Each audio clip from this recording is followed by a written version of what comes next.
Hello friends, my name is Bintou and welcome back to my channel. So as my end to 2020 series of videos that I'm doing and documenting kind of the books that I've read and the books that I have, one of the things that I wanted to do is do a sort of bookshelf tour in a way. So just to document the books that I have at the very end of 2020 and seeing how that changes over the course of 2021, so that hopefully when I do this again at the end of 2021, I can kind of see what I decided to keep, what I decided to get rid of, what got added, so on and so forth. A couple of things I want to get out of the way. I don't have a very large bookshelf because I don't have a very large collection of physical books. My primary choice for book ownership is ebooks. So usually I will buy ebooks the vast majority of the time. If I find myself in a bookstore though, I will tend to pick up one of my physical books. Particularly there's like this one bookshop that is near me and the owners are really awesome, so I love going in there from time to time and picking at least one book up from there. And you'll notice that there's actually more non-books than books on my bookshelf, and I'll explain that as I get through the video. All right, so let's see how this recording goes.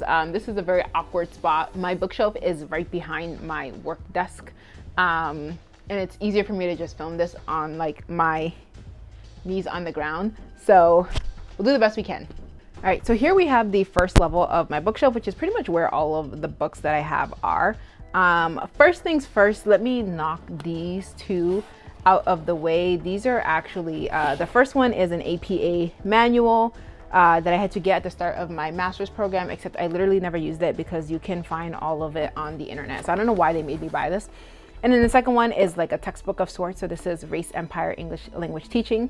My master's degree was in education and specifically English language learning. So that's why I have this. And I don't think we were assigned the entire book. Oh, actually, I think we are. I didn't read the entire book. I skimmed through sections for sure, but those aren't technically book to book. So I'm just gonna take those out of my count here. And really quickly, so I do own 1, 2, 3, 4, 5, 6, 7, 8, 9, 10, 11, 12, 13, 14 physical books on here. And of the 14 that I own, I have read 1, 2, 3, 4, 5, 6, 7, 8, 9. So I've read 9 out of the 14, and that's a pretty good place to be. I always want to have read more than not in terms of the books that I own. So on here we have Tom's River by Dan Fagan. This book is really old. It's also got, it's water damaged, which is part of the reason why I don't know what to do with this yet. I really enjoyed this. I bought it from Barnes & Noble in New York City like many years ago. I don't even live in New York City anymore, but really awesome science and technology book. And it is nonfiction. Next we have Beloved by Toni Morrison, and I thought this was okay. Beloved was one of the books that I read this year because I wanted to read more Toni Morrison, and I did in fact get around to it, and it wasn't my favorite that I read by Toni, but it was, I mean, I don't regret reading it. This is one of the books that I'm probably going to get rid of. Next up is Sapiens by Yuval Noah Harari. This isn't even technically mine. I believe this belongs to the school that I used to work at. I had read this with a group of kids as one of their elective classes, and I still have my copy here. I'm probably also going to get rid of that. I don't really need it. Sister Outsider by Audre Lorde. I haven't read this yet, so this is a book that I need to read. It's a collection of short stories and essays, and I believe I got the audiobook from my library, but then my my loan ran out before I got a chance to read this. So this is probably something that I'll get to in 2021. The Warmth of Other Suns. This book is massive, and that's part of the reason why I haven't read it yet, even though I've heard nothing but excellent things about this book. I have another Isabel Wilkerson book I have cast here. There's like no rhyme or reason to how these books are organized on my bookshelf. Yeah, maybe I should do that. But yeah, it's just on my TBR. I got to read this. Hopefully in 2021, I can get to both of her books. Next, we have Wayward Lives, Beautiful Experiments by Saidiya Hartman. I read this book already. I really enjoyed it. I'm going to hold on to this because I hope to eventually reread this in the future. Hood Feminism by Mikki Kendall. This was another awesome read from 2020. And I think I'm gonna hold on to this. I don't know if I'm gonna reread it, but I did take notes in it. And at the very least, I need to transfer them out if I do plan to pass this book along. Same story with Breath, another 2020 read, and it was pretty awesome. I, again, need to kind of move my notes over before I pass this along. I enjoyed this. I haven't decided whether I want to keep this or not. I feel like this will be useful to refer back on though. So this one I'm leaning toward keeping. Pharma. This is another massive book, and it is a book that I need to read. I haven't read it yet, so hopefully 2021 will be the year that I read this, and then I can decide whether or not I want to hold on to it.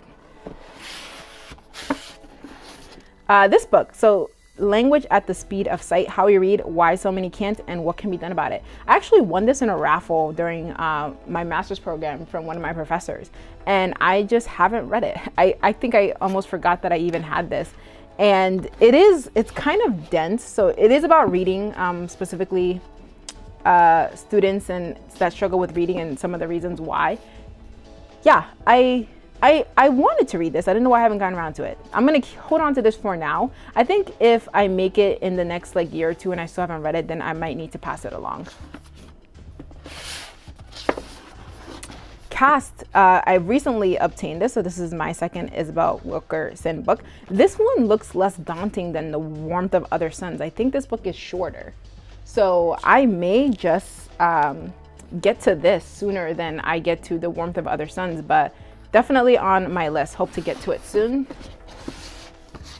Transcendent Kingdom, this was a book of the month book. I think I signed up for 1 month of them because it's like really cheap. And this was my pick for that. I'm definitely not going to hold on to this book. I don't see myself ever rereading it. It was a good book, but I'm definitely not going to reread it. Then we have A Promised Land by Barack Obama. So I'm not done with this book yet at the time of filming, but I'm probably going to hold on to this because I know this is part 1 of 2. So I want to be able to reference whatever notes I took on this whenever his part 2 comes out. So even after I finish this, I'm definitely going to be holding on to this. And then the last book I own right now is Rhythm of War by Brandon Sanderson. And this one just came out. I picked it up and I've read it. And for now, I think I'm going to hold on to this because I may reread this in the future. Although when I do rereadings of these books, I tend to do it by audio rather than by physical. So we'll see how that plays out. I do own the two other of the Store My Archive books, but I own them as ebooks, so they're on my Kindle. And that may be the route I go with this and then just give off the physical book because it is so large and it takes up so much space. You'll notice that the theme of the books that I choose to hold on to or own tend to be nonfiction. So of the books on this list, only this one and Beloved they're the only fiction books on here. Oh, and Rhythm of War, of course. And like I said, I'm going to get rid of this because I have no plans to reread this, and I'm going to get rid of Beloved as well. I don't tend to hold on to fiction books for the fact that I don't ever reread them. So there's really no reason to keep them on my shelf. And then I've got these little knickknacks dividing here. I've got my games from my Switch, the game cases, because I don't know where else to put these, so that's why they're there. And these are the little glassy babies that I've gotten as gifts from students. And then these are library books that I currently have. All the Real Indians Died Off and 20 Other Myths About Native Americans. So this is a book that I am hoping to get around to read before I have to return it to my library. Second book here is Paris is Always a Good Idea. This is a contemporary romance, I believe. I may or may not get to this. I'm not entirely sure yet. Meet Cute by Helena Hunting and The Worst Best Man by Mia Sosa. This is actually, I already have this on my Kindle. And then, yeah, this one as well, another contemporary romance. These came in a surprise bag and I don't know if I'm going to read them, but they're on here in case I do get around to them. Okay, so those are all of the books on what is quite possibly BookTube's shortest bookshelf tour. But on my final remaining 2 shelves, I have various other things that I just need to have in life that aren't necessarily books.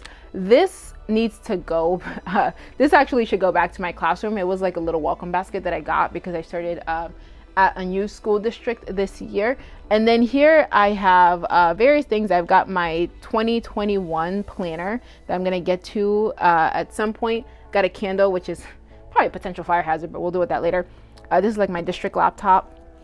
Another notebook that I use for planning Oh, this is my master's degree here, and then just regular folders. And then the bottommost shelf, okay, there. And then the bottommost shelf is just a bunch of work stuff. So I have like binders that contain research documents from my master's degree, particularly my culminating project that I needed to graduate, and then various textbooks, chemistry. For work, I have yearbooks from years that I have taught, and it just contains messages from students. And then I have like a tin can that actually has a whole bunch of cards that I've received from students over the years. Probably my most favorite thing on my bookshelf, along with the yearbook, because it's always nice to get nice messages from your students at the end of the year. If only they would do it throughout the year as well. All right, so that completes my tour, my very short tour of my bookshelf. Not super exciting, but also think it's a pretty realistic, normal bookshelf to have, particularly because I don't want to dedicate like walls of space to books. I really like my Kindle for that. I hope you guys enjoyed this video, and if you did, make sure to give it a thumbs up. Thank you so much for watching as always, and I'll see you in the next one.